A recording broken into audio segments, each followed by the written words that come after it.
Donald Trump once tweeted, "It's freezing outside. Where the hell is global warming?"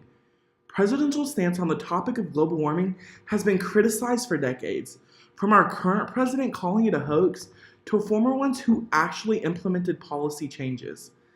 Today, I'm going to refute the editorial Warming Up to Global Warming, which was published on November 6, 1993.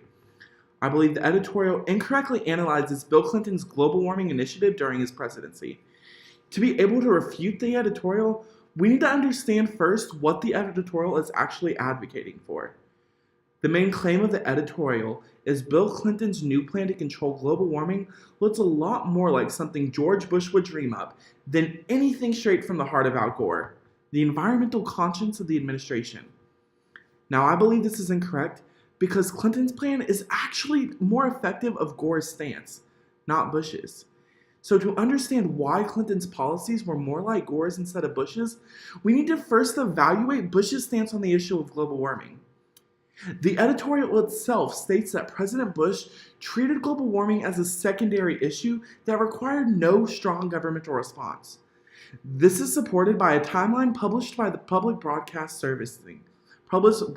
Service. PBS states that Bush emphasizes the uncertainty of global warming. This means that he doesn't believe it's going to be an issue in the future.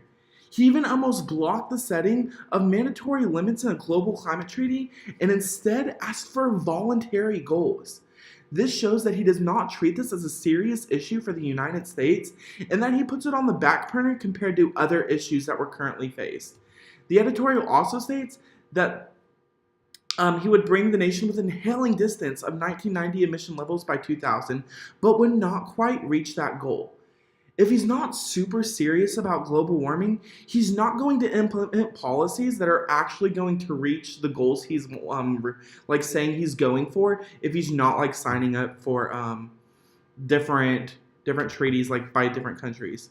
So now that Bush's stance has been addressed, we can evaluate Gore's stance to see key differences.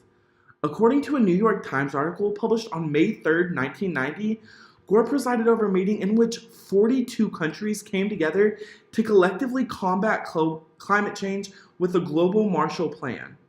This plan made key decisions that actively encourage policy to be implemented. Gore is actually showing an initiative by getting other nations around the globe to actually be encourage policy change. The editorial that I'm refuting even fails to mention Gore's policies at all.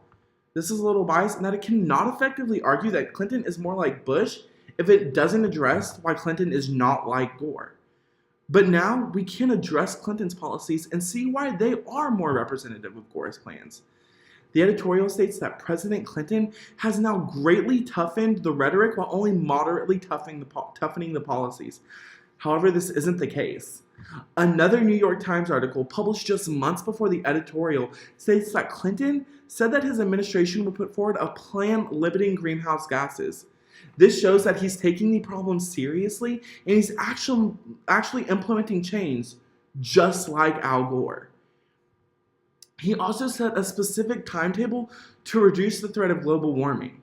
This shows that he is implementing active policy that President Bush did not. The editorial even states Bush set no sort of timetable. This followed closely with Gore's stance in preparing for the possible dangers of global warming.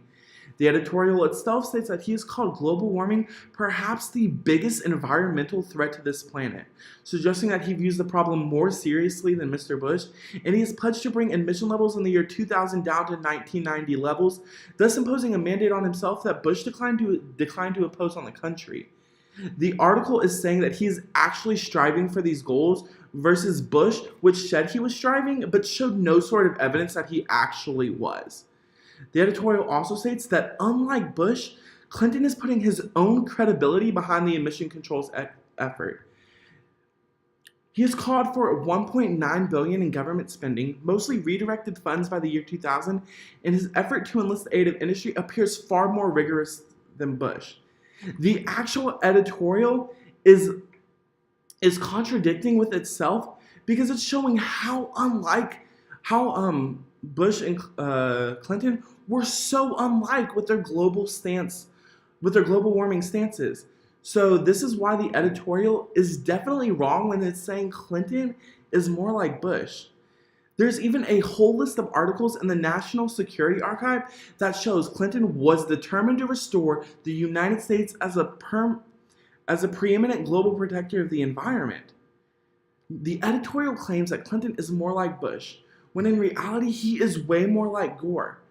He is actually showing policy changes. He is taking it upon himself to actually implement these changes, where Bush said he was going to try to implement changes and then in turn completely dismantled a treaty that would have actually done so. This is proved with his actions taken in other fact-based articles from the New York Times, the Public Broadcasting System, and the National Security Archives.